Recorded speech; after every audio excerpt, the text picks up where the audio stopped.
There are moments in life that exist outside of time, suspended like drops of water before they fall. This was one of them. The backyard stretched before us in the dying light, the grass still heavy with rain that had fallen an hour before. I could smell the dampness rising from the earth, mixing with wood smoke drifting from somewhere down the street. October had settled over our quiet neighborhood like a held breath, and everything felt poised on the edge of something I couldn't name. Julian stood 20 feet away, the old leather football cradled in his hands. Even in the half-light, I could see that familiar grin spreading across his face, the one that had gotten us both into trouble when we were 17. He was 34 now, same as me, but something about him remained untouched by the weight that seemed to press down on everyone else our age. While I carried mortgage payments and parent-teacher conferences and the constant hum of responsibility, Julian moved through the world like he was still discovering it. He lobbed the ball toward me in a lazy arc, and I caught it against my chest, feeling the familiar sting of leather against my palms. My wedding ring caught the last rays of sunlight filtering through the oak tree that separated my yard from the Hendersons. The band felt heavier than usual, a small circle of gold that seemed to pulse with each heartbeat. I had worn it for 8 years, and most days I forgot it was there. But not today. Today it felt like an anchor, tethering me to a life that suddenly seemed to belong to someone else. I threw the ball back harder than necessary, watching Julian's easy stance as he plucked it from the air. He laughed, a sound that cut through the evening stillness like a bell. When had I stopped laughing like that? When had the simple act of throwing a football in my own backyard become complicated by the weight of everything I wasn't saying? The kitchen window glowed warm and yellow behind me. Inside, Evelyn was probably starting dinner, moving through our familiar routines while our children finished homework at the dining room table. The life I had built hummed along without me, steady and safe and predictable, everything a man was supposed to want. So why did I feel like I was watching it all from the outside, pressing my face against the glass of my own existence? Julian took a few steps back, increasing the distance between us, and I found myself studying the way he moved.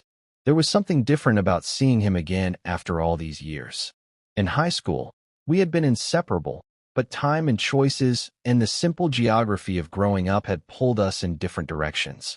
Now he was back, temporarily visiting his mother, and it was as if no time had passed at all. Except everything had passed. Everything had changed. The ball came at me faster this time, a tight spiral that made me have to reach for it. Julian called out that I was getting slow, his voice carrying that teasing edge I remembered from when we were boys. I fired it back, putting my shoulder into the throw, and for a moment we fell into the old rhythm. Back and forth, the ball cutting through the cooling air, our bodies remembering movements we had practiced 1,000 times before. But something was building between us, something that had nothing to do with the game we were playing. Each throw felt like a question, each catch like an incomplete answer. The space between us seemed to pulse with all the things we weren't saying, all the years that had passed, all the choices that had led us to this moment. Julian caught the ball, and instead of throwing it back, he tucked it under his arm and started jogging toward me. There was something in his eyes, a kind of reckless determination that made my heart skip. I backed up instinctively, but he was faster than I remembered, and suddenly he was launching himself at me, the ball forgotten, his arms wrapping around my waist as we both went down. We hit the wet grass hard, rolling once before coming to rest with Julian on top of me, his chest pressed against mine, his face inches from my own. The impact should have knocked the wind out of me, but instead I found myself holding my breath for an entirely different reason. I could feel his heartbeat against my ribs, could see the flecks of gold in his dark eyes, could smell the familiar scent of his cologne mixed with something else, something that was just him. Neither of us moved. The world seemed to pause around us, the distant sounds of the neighborhood fading to nothing. His weight pinned me to the earth, and I realized with a clarity that was both terrifying and inevitable that I didn't want him to move. I didn't want this moment to end. I wanted to stay here in the gathering darkness, in the space between one breath and the next, where everything was possible and nothing had to be decided. Julian's eyes searched my face, and I knew he could see something there that I had been trying to hide, even from myself. The air between us felt electric, charged with a possibility that made my skin burn and my mouth go dry. This was the moment. This was the choice. And I was terrified of what I might choose. But that moment had to end, as all moments do. Julian rolled away from me, laughing as if nothing had changed, as if the earth hadn't shifted beneath us both. He helped me to my feet, his hand warm and solid in mine, and we brushed the damp grass from our clothes like we were still boys pretending at being men. The spell was broken, but the memory of his weight against my chest lingered as I walked back toward the house, toward the life I had built so carefully, brick by brick, choice by careful choice. Inside, the kitchen hummed with the familiar rhythms of evening. Evelyn stood at the stove, her auburn hair pulled back in the loose bun she favored after long days at the elementary school where she taught 3rd grade. She had changed from her work clothes into the faded jeans and soft sweater that meant home, meant the end of performing for the world. Steam rose from a pot of something that smelled like comfort, like the 1,000 dinners we had shared at this same table, in this same kitchen, in this life we had made together. Our daughter Emma sat at the counter, her math homework spread before her like a puzzle she couldn't solve. At 10, she had Evelyn's eyes and my stubborn streak, a combination that made bedtime negotiations feel like diplomatic summits. Our son David, 8 and perpetually in motion, bounced in his chair as he colored, his tongue poking out in concentration. This was my world, contained and comprehensible, where my biggest decisions involved parent-teacher conferences and whether we could afford to fix the leaky faucet in the upstairs bathroom. Evelyn glanced up as I entered, and I caught something in her expression I couldn't quite name. Concern, maybe, or curiosity. She asked if Julian was staying for dinner, her voice carefully neutral. I told her no, that he had to get back to his mother's place, and I saw something ease in her shoulders. She had never said anything directly about my renewed friendship with Julian, but I could feel her watching, measuring, trying to understand this piece of my past that had suddenly reappeared in our present. The wedding photo hanging crooked on the wall behind the table caught my eye, as it always did. Evelyn in her grandmother's lace dress, me in the suit my father had insisted on buying, both of us so young and certain. We had been 26, convinced we were ready for forever. I remembered the weight of that moment, standing at the altar, promising to love and honor and cherish. I had meant every word then. The man in that photograph had meant every word. Morning came with its own rhythms, as reliable as sunrise. Coffee in the chipped blue mug Evelyn had bought at a gas station during our honeymoon, still perfectly serviceable after 8 years. Cereal boxes lined up on the counter like sentries, the same brands we had been buying since the kids were old enough to have opinions about breakfast. Emma argued with David about whose turn it was to feed the goldfish. Evelyn reminded me about the parent-teacher conferences scheduled for Thursday evening. Normal life wrapped around me like a familiar coat, warm and comfortable and increasingly suffocating. At work, I sat in my small office at Jefferson Middle School, listening to 7th graders navigate the minefield of adolescence. As a guidance counselor, my job was to help them find their way through the maze of growing up, to offer perspective when their worlds felt like they were ending because someone didn't text them back or because they failed a math test. I was good at this work, patient with their drama, skilled at asking the right questions to help them find their own answers. But lately, sitting across from these kids as they struggled to understand who they were becoming, I wondered if I had ever asked myself the same questions. Between appointments, I would sometimes stare out my window at the parking lot, watching teachers and staff come and go, all of us playing our assigned roles in this small drama of education and growth. I thought about the conversations I had with these students about authenticity, about being true to themselves, about not letting fear make their choices for them. The irony was not lost on me, even then. It was during one of these quiet moments that I found myself opening the bottom drawer of my desk, sliding my hand beneath the stack of college brochures and career pamphlets I kept for students. My fingers found what they were looking for, a photograph, creased from years of careful handling, hidden like a secret I couldn't bear to throw away but couldn't risk anyone finding. The photo was from our senior year of high school, taken at the lake where we spent most of our summer weekends. Julian and me, 17 and invincible, his arm slung carelessly over my shoulder as we grinned at whoever was holding the camera. We were both shirtless, tanned from hours in the sun, water still dripping from our hair. But it wasn't the casual intimacy of the pose that made me keep this photo. It was something in our eyes, some shared understanding that I had convinced myself I had imagined, some current of connection that ran deeper than friendship. I studied Julian's face in the photograph, trying to reconcile the boy I remembered with the man who had tackled me in my backyard just hours before.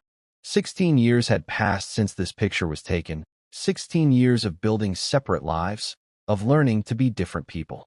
But looking at his smile, at the easy way his arm rested across my shoulders, I could feel that same current humming between us, stronger now, impossible to ignore. I tucked the photograph back into its hiding place and tried to return to my work, to the safe routines of guidance and counsel.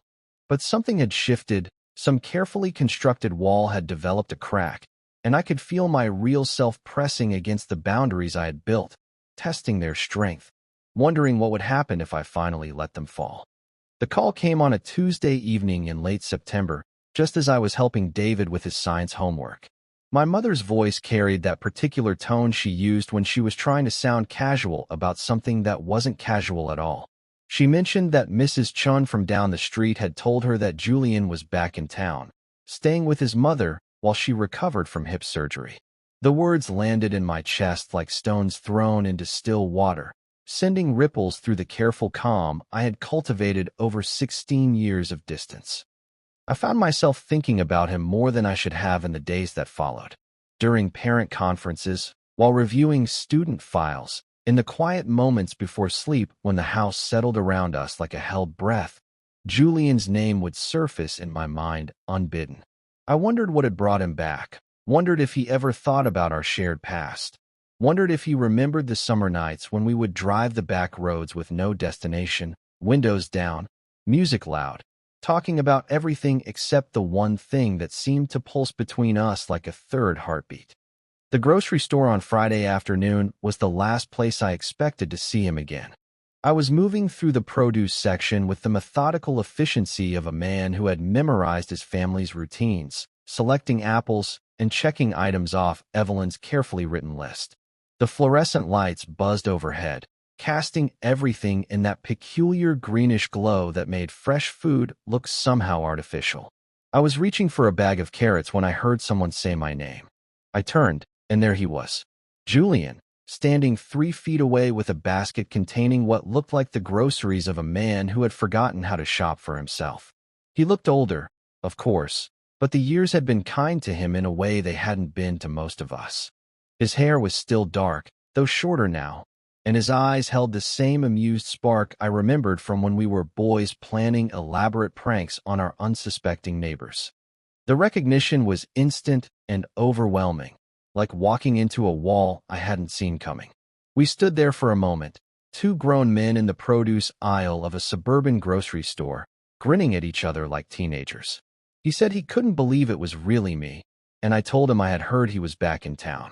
The conversation was ordinary, the kind of small talk that fills the space between people who haven't seen each other in years, but underneath it I could feel something electric humming, some current that hadn't dimmed despite all the distance and time.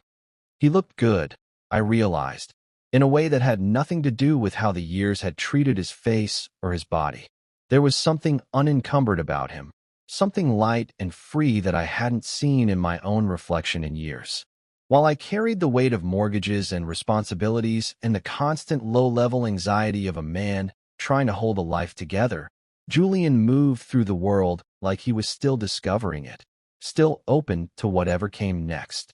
We talked for 10 minutes, maybe 15, standing between the lettuce and the organic tomatoes while other shoppers navigated around us. He told me about his mother's surgery, about taking leave from his job in Portland to help her through recovery.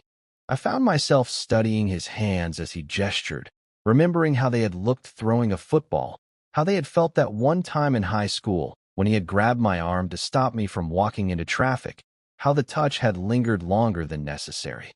Before we parted ways, he asked if I wanted to get a beer sometime, catch up properly. The invitation hung in the air between us, weighted with possibility. I should have made an excuse, should have mentioned how busy life was with work and family and all the obligations that filled my days. Instead, I heard myself saying yes, heard myself suggesting Thursday after work, heard myself giving him my phone number as if 16 years hadn't passed, as if I was still the boy who used to count the hours until I would see him again. Thursday came faster than I expected, or maybe I was just more aware of time passing, more conscious of each hour that brought me closer to sitting across from Julian and Murphy's Tavern, the same bar where we had celebrated our 18th birthdays with fake IDs and the reckless confidence of boys who thought they were invincible. The irony wasn't lost on me that we were returning to the scene of our youth to navigate the complexities of middle age. The bar hadn't changed much in 16 years. Same dark wood, same neon beer signs casting colored shadows on the walls, same smell of fried food and spilled alcohol that seemed to have soaked into the very foundation of the place. Julian was already there when I arrived, sitting at a corner table with 2 beers waiting. And when he smiled at me, I felt something in my chest that I had almost forgotten was possible. It was like finding a door in a wall I had thought was solid, discovering that what I had accepted as permanent was actually just carefully constructed. We talked about safe things at first. His work as a freelance photographer, my job at the school, the ways our hometown had changed and stayed the same. But gradually, inevitably, we began to remember out loud, sharing stories from our shared past like archaeologists carefully unearthing artifacts. The camping trips, the football games, the summer we had spent building a treehouse that never got finished because we were too busy talking to actually focus on construction. What we didn't talk about was why we had drifted apart, why the easy intimacy of our teenage friendship had suddenly become complicated, why I had chosen Evelyn and marriage and the safety of a conventional life, while he had chosen movement and uncertainty and the freedom to keep becoming whoever he wanted to be. But that conversation hung in the air between us, patient and inevitable, waiting for us to be brave enough to have it. When we finally left the bar, Julian walked me to my car in the parking lot behind the building. The October air was crisp, carrying the smell of wood smoke and dying leaves. He thanked me for coming out, said it felt good to talk to someone who knew him before he had to figure out how to be an adult. I told him I knew what he meant, though I wasn't sure I did, not really. I had been performing the role of adult for so long that I had almost forgotten there had been a time when I was becoming rather than simply being. As I drove home through the quiet streets of our neighborhood, past the houses where people I had known for years were settling in for another evening of routine and responsibility, I felt something I hadn't experienced in years. Hope, maybe, or possibility. The sense that life might still hold surprises, that the story I thought I was living might have chapters one hadn't written yet. That night, lying in bed next to Evelyn as she slept peacefully beside me, I stared at the ceiling and allowed myself to remember what it had felt like to be young and uncertain and alive with possibility. Julian had awakened something in me that I had thought was safely buried, some part of myself that I had sacrificed on the altar of respectability and security. And for the first time in years, I wondered what it would cost to get it back. The awakening, once it began, was impossible to stop. What had started as occasional beers after work became regular meetings, then long drives through the countryside that surrounded our small town. Julian had always been drawn to movement, to the freedom of the open road, and I found myself remembering how much I had once loved that feeling of possibility that came with driving nowhere in particular, windows down, the world spreading out before us like an unwritten story. We fell back into the rhythm of our old friendship with startling ease, as if the 16 years between then and now had been nothing more than a long pause in an ongoing conversation. Julian drove the same way he had when we were 17, one hand loose on the wheel, the other gesturing as he talked, his attention moving between the road and whatever story he was telling. I watched his hands as he drove, remembering how they had looked gripping a football, how they moved when he was trying to explain something he was passionate about, how they had felt that night in my backyard when he had helped me to my feet. Our conversations during those drives began to venture into territory we had never explored when we were younger. Julian had a way of asking questions that lingered in the air long after he had spoken them, questions that pressed against the careful boundaries I had constructed around my inner life. He would ask what I thought about when I couldn't sleep, what I dreamed about that I never told anyone, what I would do differently if I could go back and choose again. At first, I deflected these inquiries with the practiced ease of a man who had spent years avoiding uncomfortable truths.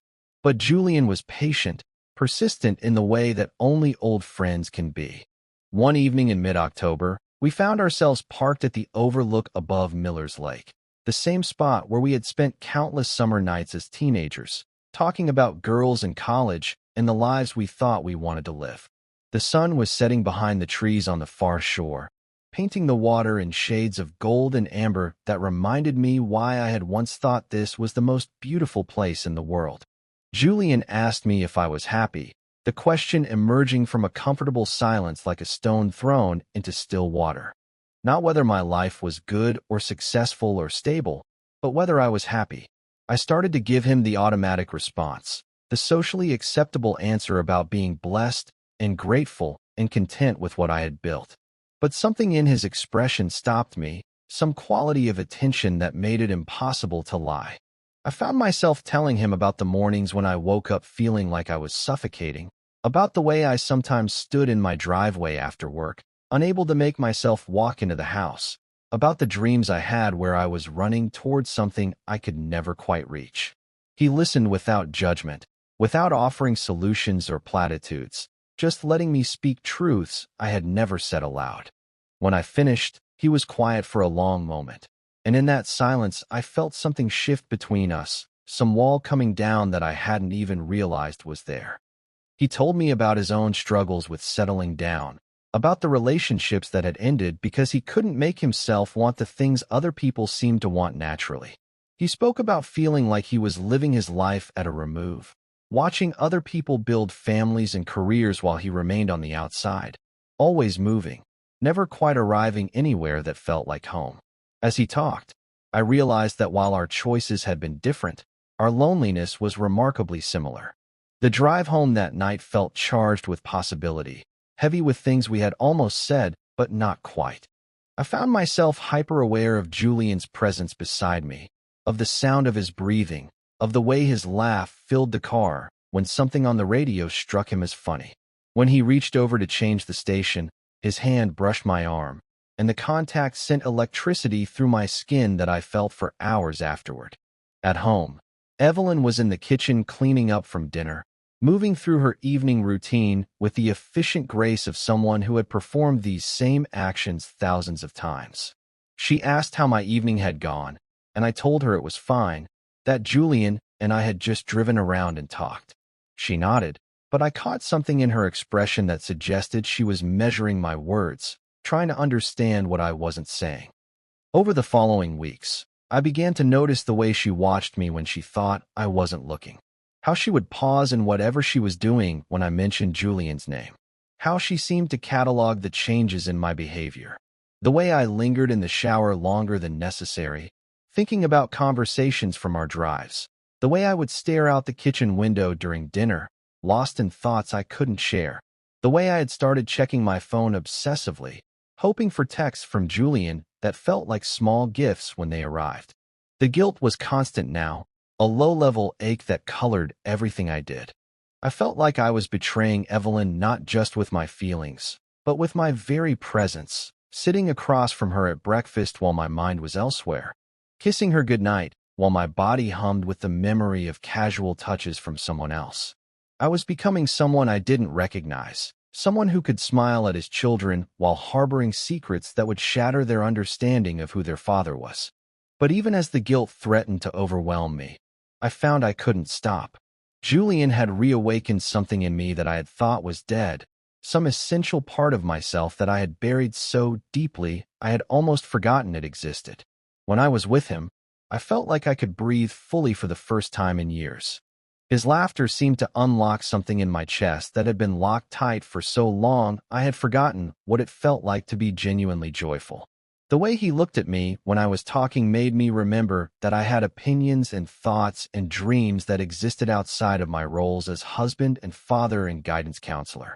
We began meeting more frequently, finding excuses to see each other that grew increasingly thin.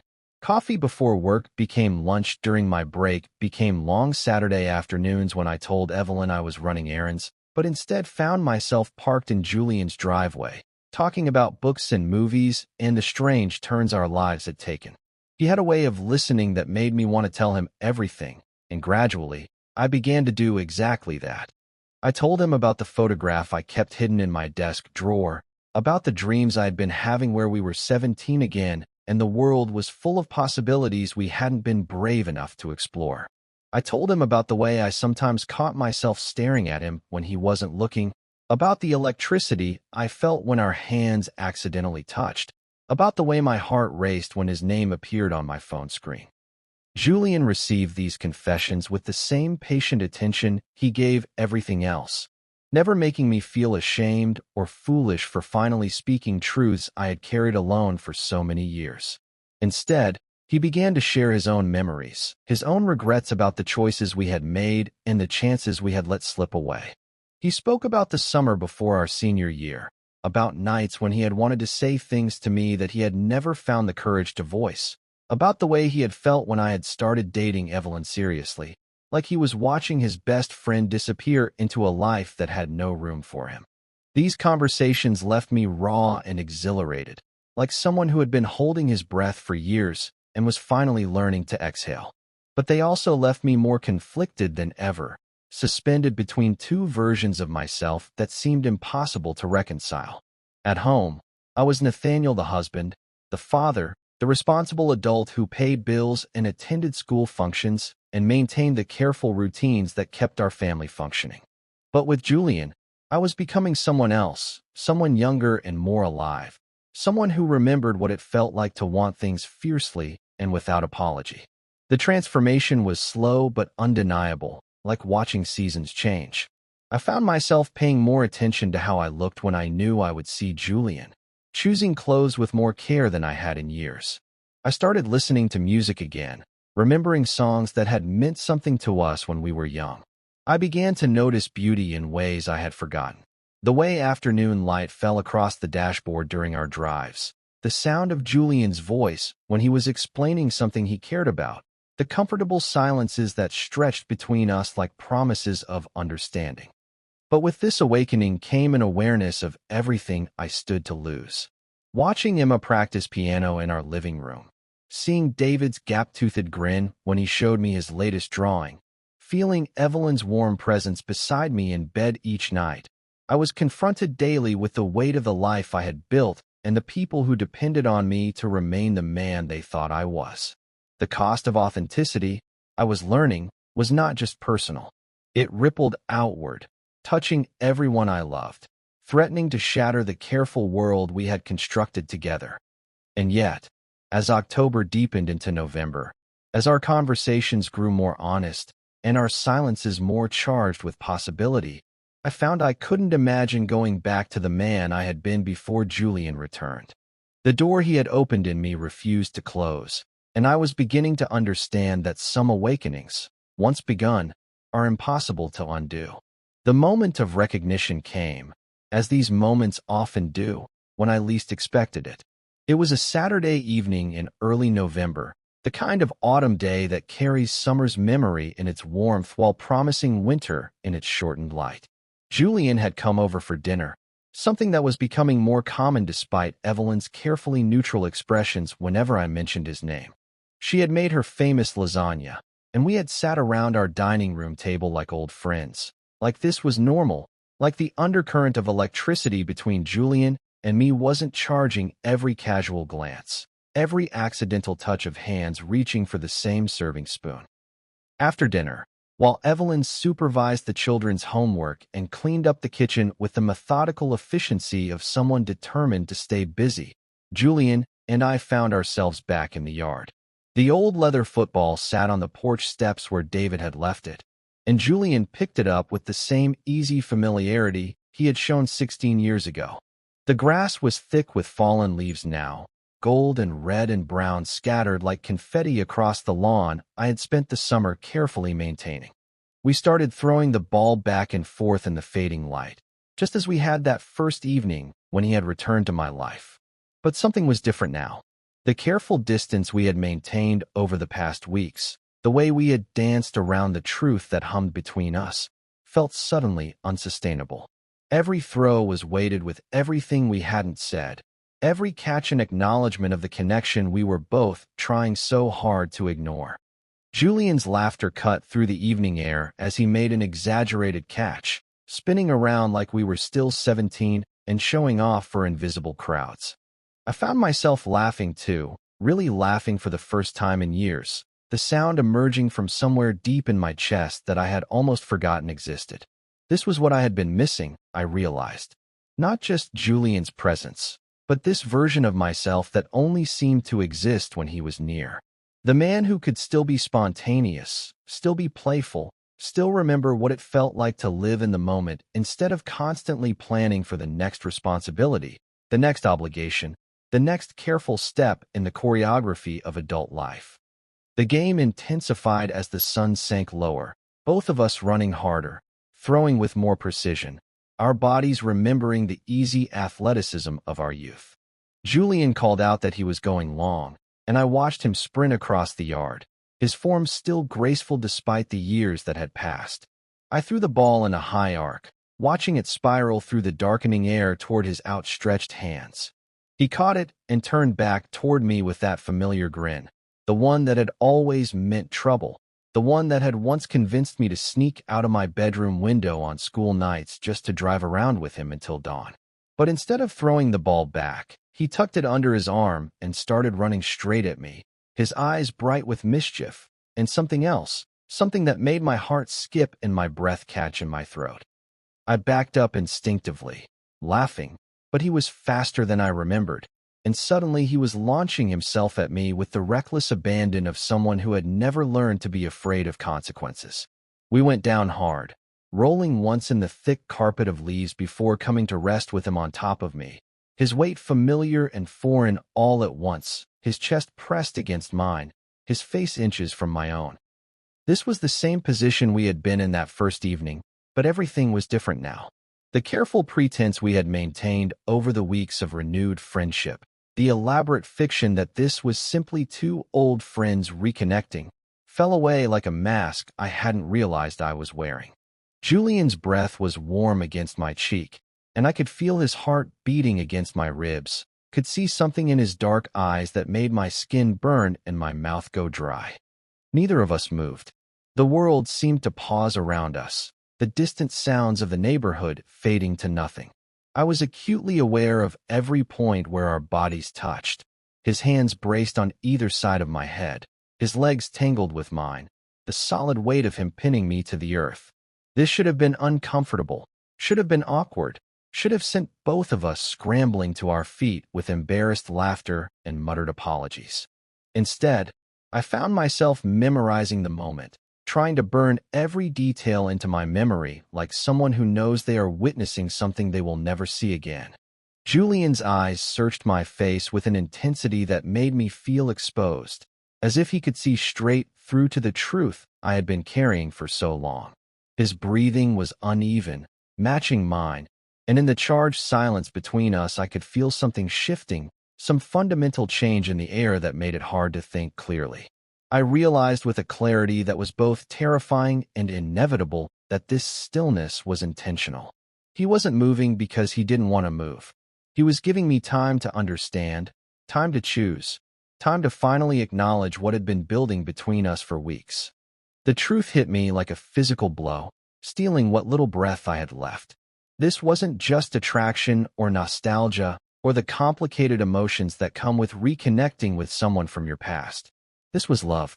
Deep, abiding, transformative love that had been growing in the shadows of my carefully constructed life for years, maybe decades, waiting for this moment to finally break free.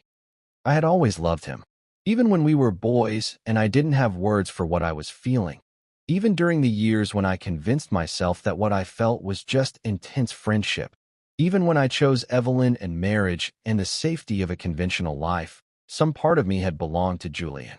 The man lying on top of me in the gathering darkness, breathing hard and looking at me like I was something precious and dangerous all at once, had always been the other half of my heart. Terror and relief washed over me in equal measure, a tide of emotion so powerful it left me shaking. Terror at what this recognition would cost me, what it would mean for the life I had built, for Evelyn and the children, and the carefully maintained fiction of the man I had pretended to be. But relief, too. Overwhelming relief at finally naming the truth that had been eating away at me from the inside, at no longer having to carry this secret alone. Julian seemed to see the recognition in my eyes, because his expression softened, became tender in a way that made my throat tight with emotion. He reached up with one hand and touched my face, his fingers tracing the line of my jaw with infinite gentleness. And in that touch I felt 16 years of longing, of missed opportunities, of words we had never been brave enough to speak. We stayed like that for what felt like hours, but was probably only minutes, breathing each other's air, existing in a space outside of time where nothing existed except this moment, this truth, this recognition of something that had always been there but had never been acknowledged. Eventually, we heard Evelyn calling from the kitchen, asking if we wanted coffee, and the spell was broken. Julian rolled away from me and helped me to my feet, but the careful distance we had maintained before was gone. Something had been crossed, some line that could never be uncrossed. Later that night, after Julian had gone home and the children were in bed, I stood in the bathroom staring at my reflection in the mirror. The man looking back at me appeared the same as always. Same face, same eyes, same carefully maintained exterior that gave no hint of the revolution happening inside. But everything had changed.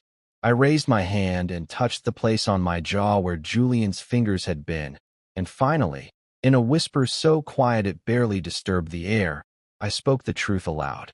I love him. I have always loved him. I cannot unknow this now. My reflection stared back at me with eyes that held both fear and a strange, terrible peace. There was no going back from this moment, no returning to the man I had been before Julian tackled me in my own backyard and made me finally see what had been there all along. The door that had been cracked open was now thrown wide, and I was standing on the threshold of a choice that would change everything. Living with the truth, once it had been spoken aloud, proved far more difficult than carrying it in silence. The weight of my recognition seemed to press against my chest every morning when I woke up beside Evelyn, every evening when I helped the children with their homework, every quiet moment when I wasn't actively performing the role of husband and father. The man in the bathroom mirror had whispered those words into existence, and now they echoed in every corner of my carefully constructed life. The days that followed felt like walking through a world made of glass, where one wrong step might shatter everything. I found myself hyper-conscious of every interaction, every word, every gesture that might betray the revolution happening inside me. When Emma asked me to help her with a school project about families, I struggled to find words that felt honest while remaining safe. When David ran to me with scraped knees from falling off his bicycle, his automatic trust in my ability to make everything better felt like an accusation I couldn't answer. But it was Evelyn's growing awareness that proved impossible to hide from. She had always been perceptive, attuned to the subtle shifts in mood and behavior that came from sharing a life with someone for 8 years. Now, as I struggled to maintain the fiction of normalcy, I could feel her watching me with increasing concern. Her questions became more pointed, more frequent. She asked why I seemed distracted during dinner, why I stared out the kitchen window like I was seeing something she couldn't see, why I had been staying up so late reading in the living room instead of coming to bed. I deflected these inquiries with the practiced ease of someone who had spent weeks perfecting the art of evasion, but each lie felt like another small betrayal, another crack in the foundation of our marriage. I told her I was stressed about work, that the approaching holiday season always made me reflective, that I was just going through one of those phases that everyone experiences when they reach their mid-30s. She accepted these explanations with the grace of someone who wanted to believe them, but I could see the doubt growing in her eyes. Julian, for his part, seemed to understand that something fundamental had shifted between us without needing it explained. Our conversations took on a new depth, a careful honesty that acknowledged what had passed between us in my backyard without explicitly naming it. He never pushed, never demanded answers or declarations, but there was something in the way he looked at me now that suggested he knew exactly what I was struggling with. One afternoon in late November, as we sat in his truck overlooking the lake, where we had shared so many conversations over the past months, Julian spoke with a quiet directness that cut through all my careful defenses. He said he had been thinking about authenticity, about what it meant to live honestly versus safely. He told me he had spent years believing that protecting others from difficult truths was a kindness, only to realize that living a lie was also a choice, and not necessarily the more generous one. His words hung in the air between us, weighted with implication. I understood that he wasn't asking me to leave my wife, wasn't pressuring me to make any specific decision, but he was making it clear that the status quo, the careful dance we had been performing around the truth of what we felt for each other, was also a form of choice. Pretending that nothing had changed, that we could simply continue as friends while ignoring the current that ran between us, was as much a decision as any other path we might take. The confrontation I had been dreading came on a Tuesday evening in early December. I had stayed late at school, ostensibly to finish some paperwork, but really to delay coming home, to postpone another evening of careful performance. When I finally walked through the front door, I found Evelyn waiting for me in the living room, sitting in the chair by the window where she liked to grade papers. The children were already in bed, and the house held that particular quiet that comes when serious conversations are about to happen. She looked up at me with an expression I couldn't quite read, something between sadness and determination. She asked me to sit down, her voice steady but strained. For a moment, we just looked at each other across the small space of our living room. Two people who had shared a life and two children and 8 years of marriage, trying to find a way to talk about something that neither of us had words for. She started carefully, mentioning that she had noticed changes in me over the past few months, changes that seemed to coincide with Julian's return to town.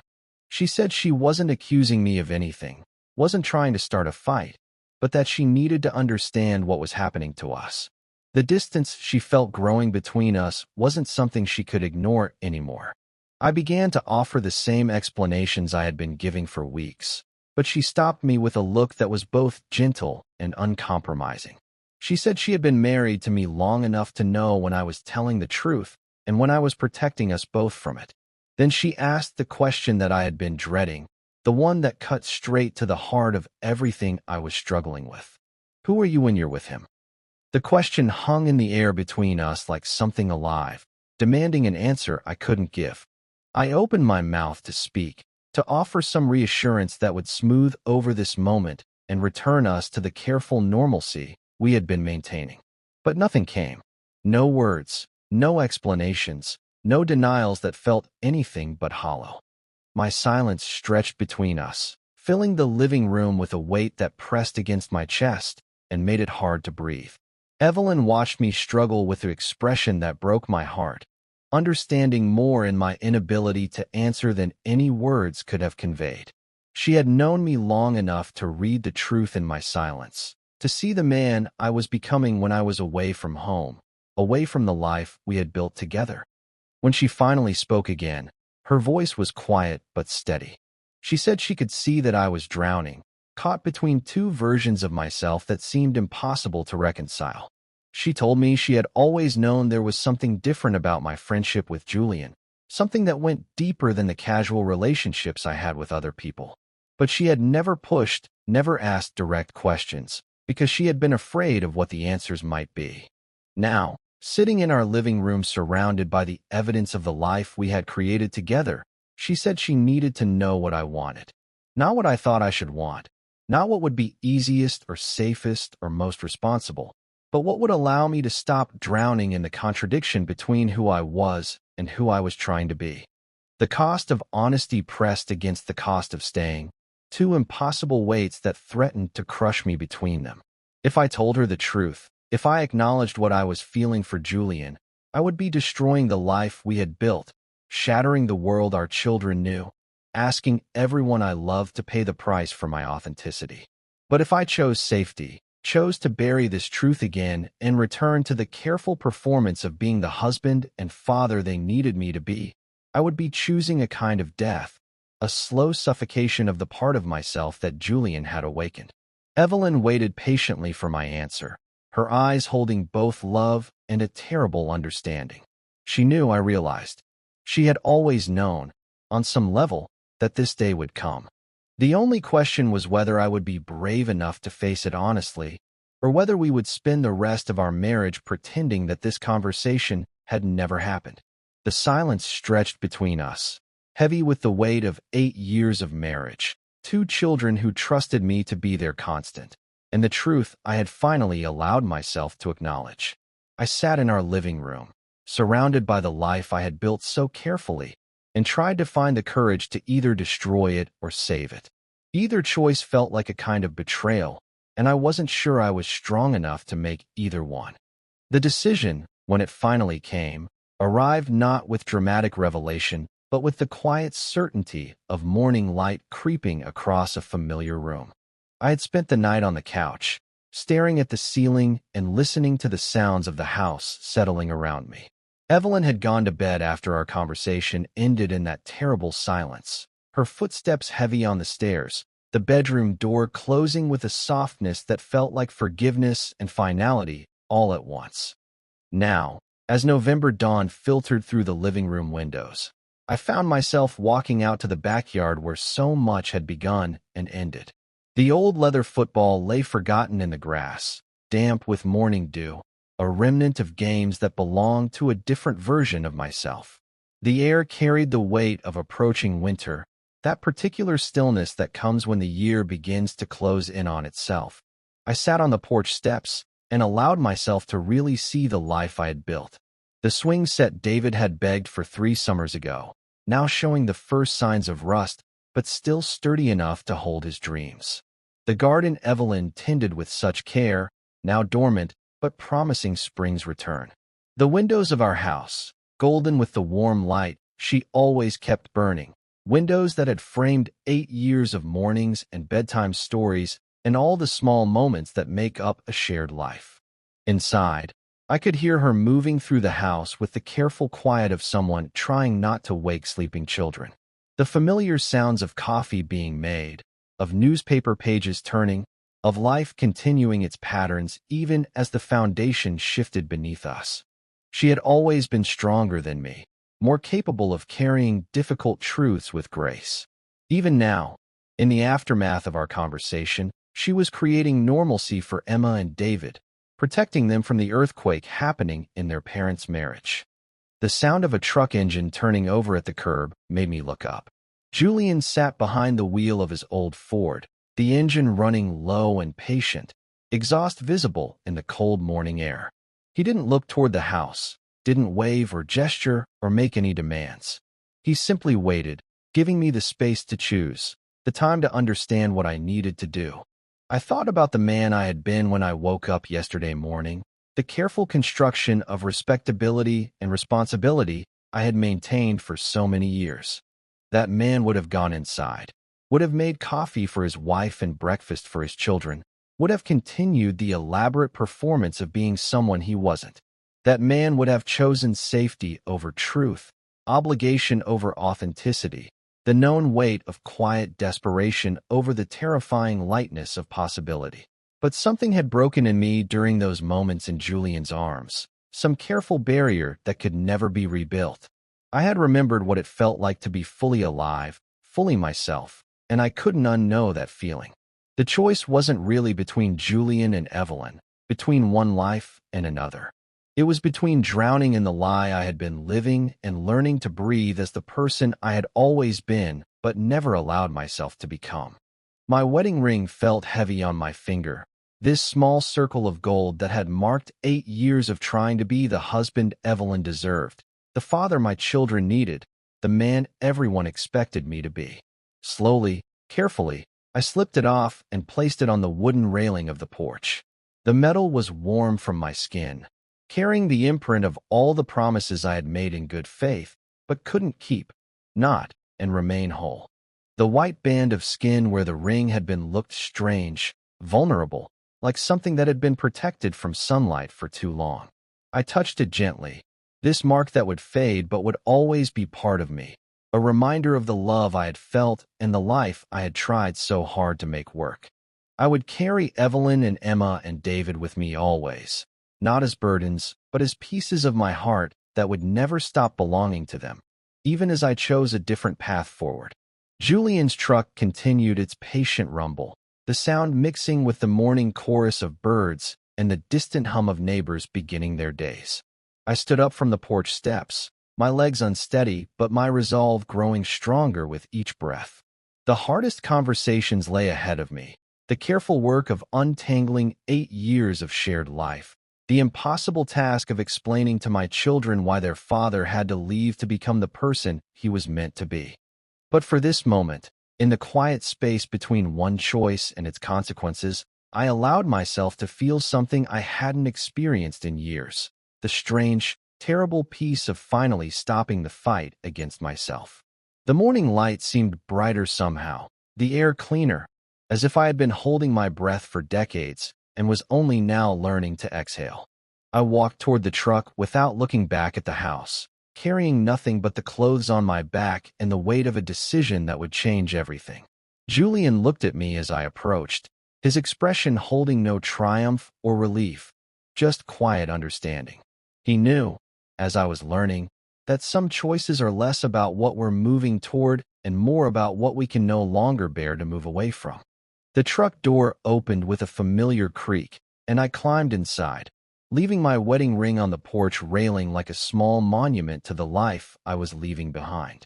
As we drove away through the quiet streets of the neighborhood where I had tried so hard to belong, I felt the complicated mixture of grief and liberation that comes with finally choosing truth over safety, authenticity over expectation. Behind us, the house grew smaller in the rearview mirror until it disappeared entirely, taking with it the man I had been and leaving only the uncertain promise of who I might become.